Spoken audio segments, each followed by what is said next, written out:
Hi, Core 180. Welcome to week 4 of our class. We're about a third of the way done, so you can feel good about that. And in another 2 weeks, we'll be halfway done. This week, we're going to be talking about poetry. It's one of my least favorite things to teach because it's one of my favorite things to do, and I know most people don't really like poetry. So it's a hard sell to get people to like it and to interact with it. That being said, this week we're looking at very traditional, very well-known historic poets and poetry. You may very well have encountered some of these people before, as well as some of their work before. So some of this may not be unfamiliar to you. And it kind of goes in order of just historically speaking. So this week we're going to start with watching a brief video. There's a lot of watching this week, and not as much reading because poems tend to be pretty short. You're going to start by watching a short video, I think it's about 10 minutes long, about just devices used in poetry. We'll watch another one again next week, so we'll kind of break that up a little bit. And that one is called Poetry Fundamentals. If you look at that one, you'll notice that the same place has another video called Introduction to Poetry. You're more than welcome to watch that. That gets at a little bit what is poetry, what's it used for. It's not required, but you may want to watch that as well. Then we'll dig into our poets for the week. We'll start with Anne Bradstreet. We're thinking 1600s, 1630s, Puritan New England, one of America's first poets, a female poet. So you'll watch a brief video about her. The lecture about it, it's about 3 minutes. It's not very exciting, but it will give you a good sense of her work and who she is. And then you'll read 2 poems by her as well. With all these poems, read through them not just once. Read through them a couple of times. Poetry is a different animal.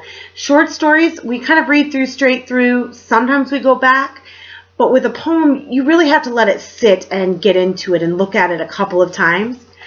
I would recommend printing them off, writing on them, looking at them. That way you can keep coming back to them and letting them really sort of sit and filter down through your system.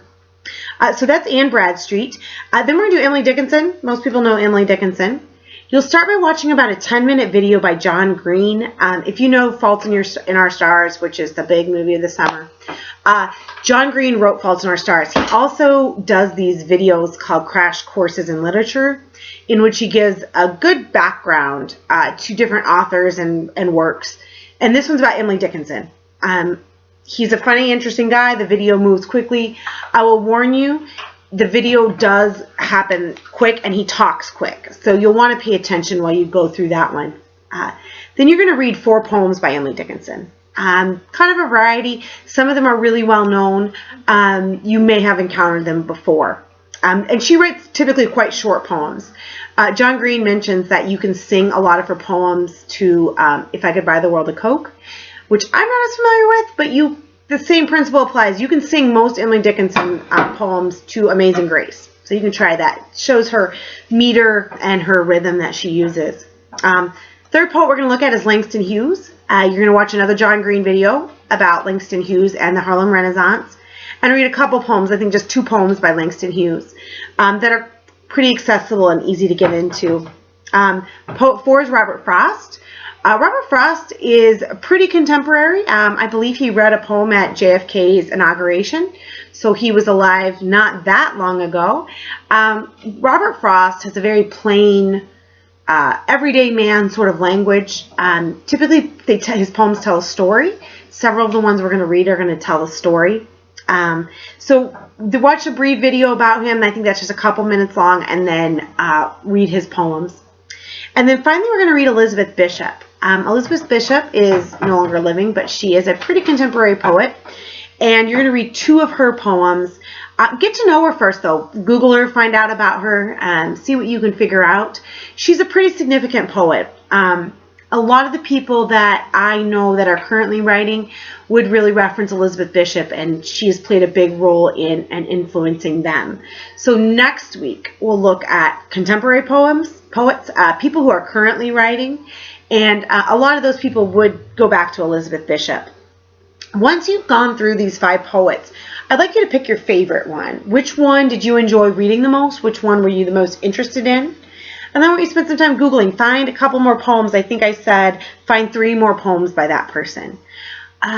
poems are short and succinct, and so to really get to know a poet and their voice, you've got to read a lot of their work. One poem doesn't necessarily give you a good sense of a poet. If we had the time, I'd have you read an entire book by the same poet, but we don't have that kind of time. So get to know one more of our poets a little better. A couple more poems, read through them, get to know them, have a good sense of who this poet is. Then what I'd like you to do is what we did 2 weeks ago, where you're going to use our page that links to the library, our course guide, and use that to find an article about one of the poems we've read. Now, almost every single one of these poems is going to have stuff written about it because they're well known. They've been around for a long time, and they're from very well-known authors. So find an article specifically about one of the poems, maybe your favorite one. And find an article about it where an author takes it apart and explains what they think the poem means or what their take on it is. Those articles, once again, are not going to be the most earth-shattering, exciting things you're ever going to read. But it's good to be able to see how do academics respond to poetry. How are people writing about poetry? What kinds of things do they say? That may help you as you think about writing your poetry paper for a couple weeks from now. So you're going to read an article. That might take you a while to plow through. Read through it. Make sure it does refer to your poem. Sometimes you'll find that they'll refer to a couple poems in once. That's fine. Don't worry about that. But focus on your poem. And then write a one-page summary. I'd like that summary, excuse me, to also include the citation for the article so that I can go back and look at it if I want to see it at some point. You should do a discussion board post. You know the drill with that. You should be working on your short story paper this week. It's due at the end. If you haven't started, you need to be doing that. If you're stuck, you're not sure, give me a call, give me a text, send me an email. There goes my phone. I'll ignore it. But let me know if you're stuck on your paper, because you want to make sure you get that short story paper done today or this week. And finally, you need to go through your poetry paper. Look at the directions for that. Kind of come up with a plan of attack for it. You don't necessarily need to start doing a lot of work on it, but start figuring out what it is maybe you want to do. You basically have about 3 full weeks before that poetry paper is due. It's due at the end of week 6. So you have all of week 4, all of week 5, and all of week 6. So think about it, though, because you don't want to let that come and surprise you. So that's what we're doing this week. I hope you enjoy the poems we read. Once again, there's probably a lot less reading, page-wise, word count-wise, than what we've had in the last couple weeks.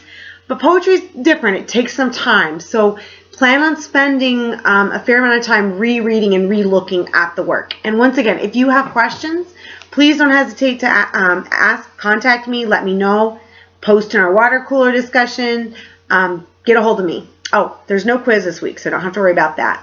But anyway, have a good week, and we'll see you next time.